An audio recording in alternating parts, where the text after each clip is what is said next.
24 ঘন্টার মধ্যে যদি যাদেরকে আটক করা হয়েছে ডিবি কার্যালয়ে তুলে নেওয়া হয়েছে তাদেরকে যদি নিঃশর্ত মুক্তি না দেওয়া হয় তাহলে ডিবি কার্যালয় থেকে সামনে মানববন্ধন থেকে শুরু করে আরও কঠোরতার আন্দোলনে বাংলাদেশের নাগরিকের পক্ষ থেকে আমরা সবাই আন্দোলনে ঝাঁপিয়ে পড়ব। আমরা যে ব্যর্থতার পরিচয় দিয়েছি সেই ব্যর্থতার দায় আমরা তাদের উপরে অর্পণ করছি। সেটি আমাদের মুক্তিযুদ্ধের প্রজন্মের একজন মানুষ হিসেবে আমি নিজেকে সবসময় বিব্রত বোধ করি। আজকে আরও বেশি বিব্রত বোধ করছি যে আমরা যে স্বপ্ন দেখে বাংলাদেশের স্বাধীনতা অর্জন করতে পেরেছিলাম সেই স্বপ্নের মধ্যে 53 বছর পর এই বাংলাদেশ হবে যেখানে আবার সেই 71-এর রিক্রিয়েশন আমরা দেখব, সেটি কিন্তু আমাদের দুঃস্বপ্ন ছিল না। এবং সেই দুঃস্বপ্নের শিকার, সেই সহিংসতার শিকার, সেই অত্যাচারের শিকার আমাদের তরুণ প্রজন্ম আজকে, যাদের জন্য আমাদের অঙ্গীকার ছিল এমন একটা সুন্দর বাংলাদেশ গড়ে তোলা যেখানে বৈষম্যহীন মানুষের অধিকার ভিত্তিক সমাজ হবে, সকল নাগরিকের সমান অধিকার প্রতিষ্ঠিত হবে। সেটি হয়নি, আমরা ব্যর্থ হয়েছি। সেই ব্যর্থতার দায় আমাদের আজকে তরুণ প্রজন্ম নিচ্ছে। ইতিহাস তাই বলে প্রতিটা বাংলাদেশের যত অর্জন সেই আমরা সময় ব্যয় করার দরকার নাই। শুধু এইটুকু বলা যায় 52 থেকে শুরু করে 69, 71 এমনকি স্বাধীনতার পরবর্তী যে স্বৈরাচার বিরোধী আন্দোলন, প্রতিটা ক্ষেত্রেই তরুণ প্রজন্মই কিন্তু এগিয়েছিল।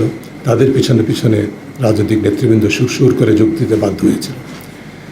একইভাবে আবার আমাদের আজকে তরুণ প্রজন্ম যে আন্দোলন করছে, আমাদের আশা ছিল ইতিহাস থেকে শিক্ষা নিয়ে রাষ্ট্রের দায়িত্বপূর্ণ অবস্থানে যারা আছেন, সরকারের দায়িত্বে যারা আছেন, রাজনৈতিক নেতৃবৃন্দ যারা আছেন, দলমত নির্বিশেষে সকলেই তারুণ্যের শক্তি, তারুণ্যের যে ইনভিনসিবিলিটি, অজেয় শক্তি, শিক্ষার্থীদের যে অজেয় শক্তির ইতিহাস আমাদের দেশে আছে সেটাকে মেনে নিয়ে সেটাকে তাদের ন্যায্য সম্পূর্ণ অরাজনৈতিক দাবিগুলো, অধিকারগুলো আদায়ের জন্য যে আন্দোলন সেটাকে সমর্থন দেবে, সেটাকে পূরণ করবে কোনো প্রকার সহিংসতার বাইরে থেকে।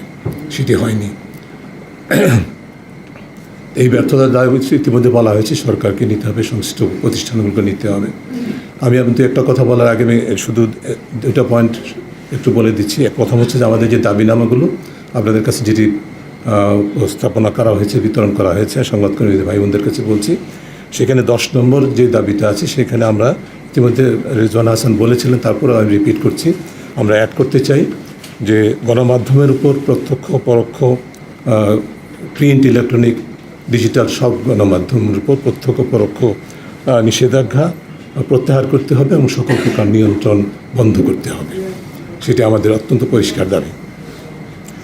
আর দ্বিতীয় বিষয়টি যেটি শিরিন আপা বলেছিলেন যে আমাদের চিন্তা ছিল যে আমরা আজকে এই প্রেস কনফারেন্সের পর ডিবি কার্যালয়ে যাব।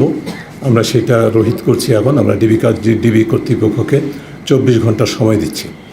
24 ঘন্টার মধ্যে যদি যাদেরকে আটক করা হয়েছে ডিবি কার্যালয়ে তুলে নেওয়া হয়েছে সেটি বন্ধ করার তাদেরকে যদি নিঃশর্ত মুক্তি না দেওয়া হয় তাহলে ডিবি কার্যালয় থেকে সামনে মানববন্ধন থেকে শুরু করে আরও কঠোরতার আন্দোলনে বাংলাদেশের নাগরিকের পক্ষ থেকে আমরা সবাই আন্দোলনে ঝাঁপিয়ে পড়ব। এবং সরাসরি এখানে ডিবি কার্যালয়ের প্রতিনিধিরাও আছেন সম্ভবত, তাদেরকেও বলছি এটা না থাকার কথা নয়, তাদেরকেও বলছি এটা আপনার কর্তৃপক্ষকে জানিয়ে দেবেন।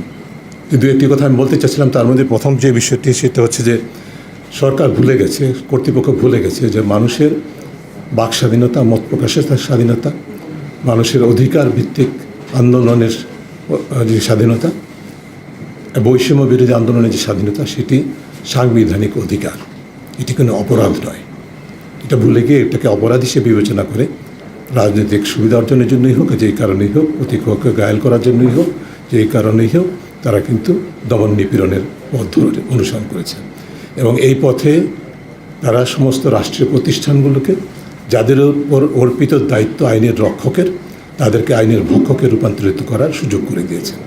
এবং সেটা তারা অবারিতভাবে করতে পেরেছেন, কারণ দীর্ঘ প্রক্রিয়ার মাধ্যমে এই প্রতিষ্ঠানগুলোকে দলীয়করণ করা হয়েছে। দলীয়করণের মাধ্যমে অতিরিক্ত সক্ষমতা দেওয়া হয়েছে আইন বহির্ভূতভাবে। সেই ক্ষমতাকে নির্বিচারে অপব্যবহার করে মানুষের অধিকার হরণ করছে।